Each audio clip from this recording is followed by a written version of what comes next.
Did you know that the name of the city actually becomes a verb in English? Not in a good way. It is Shanghai. In the mid-19th century, merchant ships were desperate for crew members.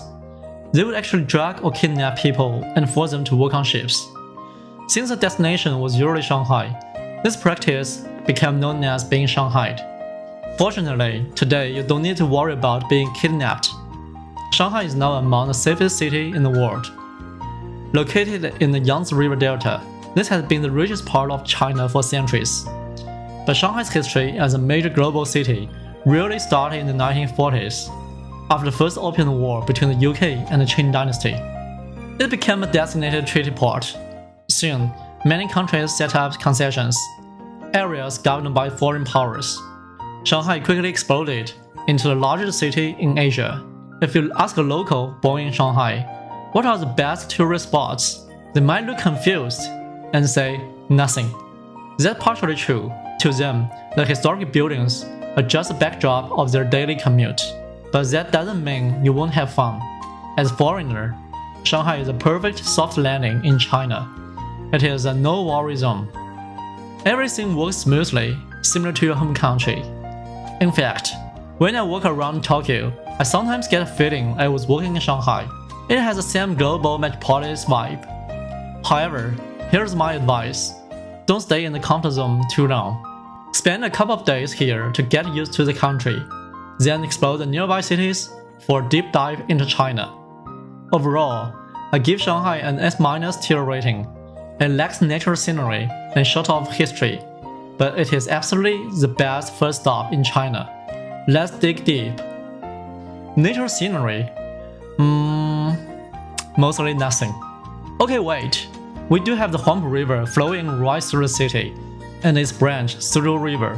But most major cities have a river, so that's not a huge surprise. The real beauty of the Huangpu River only comes out when the sun goes down. We will talk about that later. If you come at the right time, mid to late March, you can see beautiful cherry blossoms in Gucun Park or Lujiazui Park.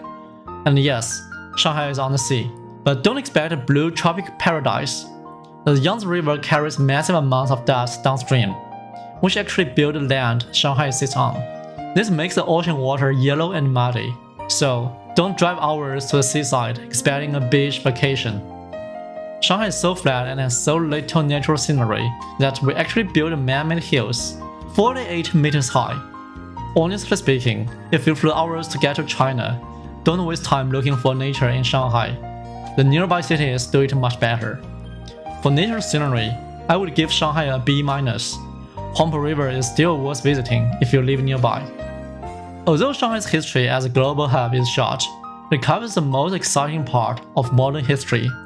Shanghai is a typical A-tier in culture and history. Imagine traveling back 100 years.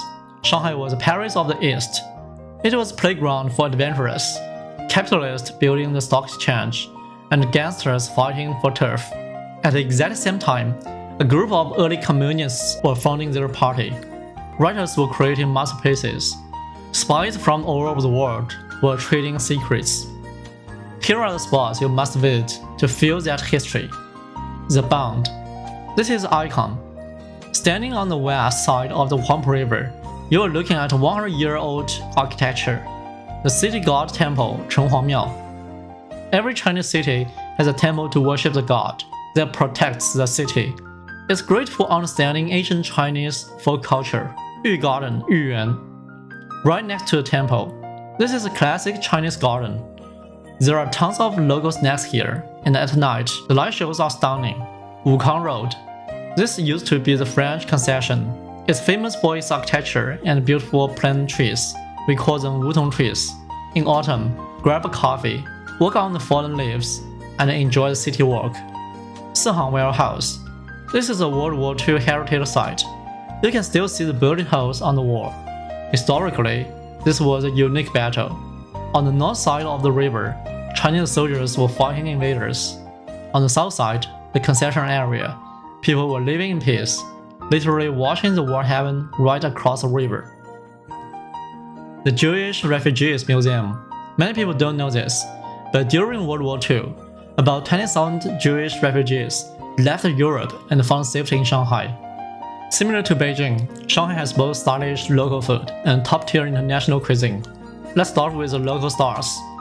Xiaolongbao, the most famous. Remember the rule: bite a small hole, suck the soup out first, then eat the rest. Shengjian, think of this as a fried, thicker version of Xiaolongbao. It has a crispy bottom and a totally different texture. Xiaohuntun, small wontons with very thin floating skin, very fresh. Traditional Shanghai cuisine is famous for using heavy oil, soy sauce, and sugar. It's sweeter than other regions in China. Jiuxiang caotou, clover vegetable cooked with alcohol. It has a heavy wine smell, but it is juicy and chewable. BaiZhanji, cold sliced chicken, very tender. Kaofu, a type of wheat gluten that acts like a sponge, soaking up sweet and savory sauce. Bao Xia, fried shrimp with a crispy shell. Pork ribs and a rice cake, served in a sweet sauce. A classic combo. Yellow croaker noodle served with fresh fish and creamy broth. Many cities in the Yangtze Delta share similar dishes, but these are very unique to Shanghai. I might make a dedicated food video later, so make sure to subscribe. Beyond local food, Shanghai has a larger expat community in China. You can find authentic Japanese sushi in the Gubei area, or incredible Italian and Thai restaurants that might even better than back in their home countries.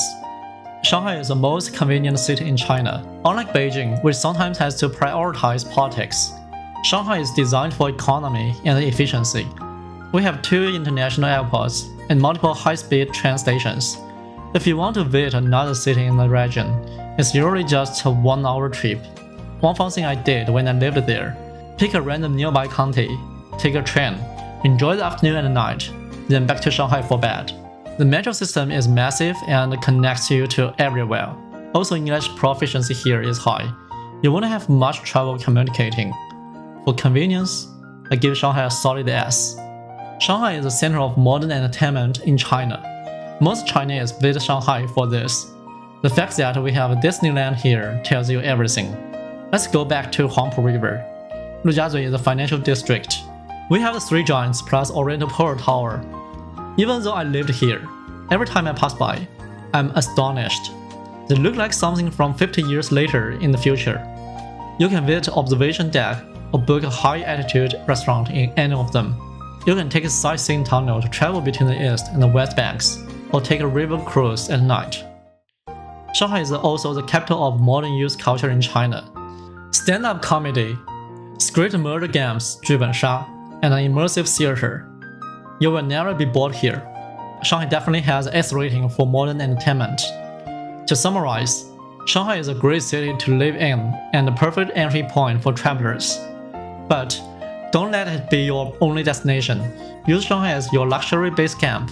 Have fun here, get comfortable, and then hop on a train to explore the rest of Yangtze Delta. Thank you for watching. Subscribe me and see you in the next video.